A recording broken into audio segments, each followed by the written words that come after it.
Rito. Sa Negros Occidental naman, umabot na sa higit 6,000 individual ang inilikas sa mga evacuation center bunsod ng matinding ulan.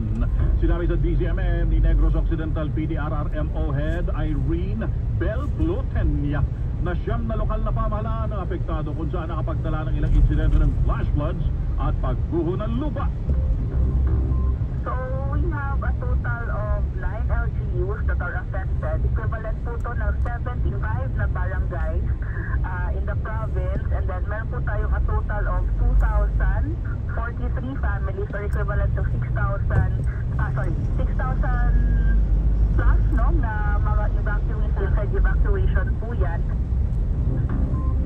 Sa Ilocos Norte, nasa signal number 2, ramdam na ang bahagya hanggang malakas na pag-ulan at dala ng bagyong Krising. Pinayuhan ni Ilocos Norte PDRRMO Head Maricel Tabihe ang mga residente na lumikas na habang wala pang baha.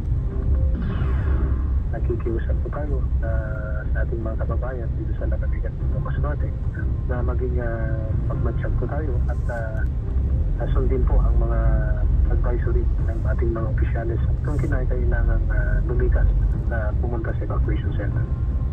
Sa Cagayan, sinabi ni Cagayan PDRRMO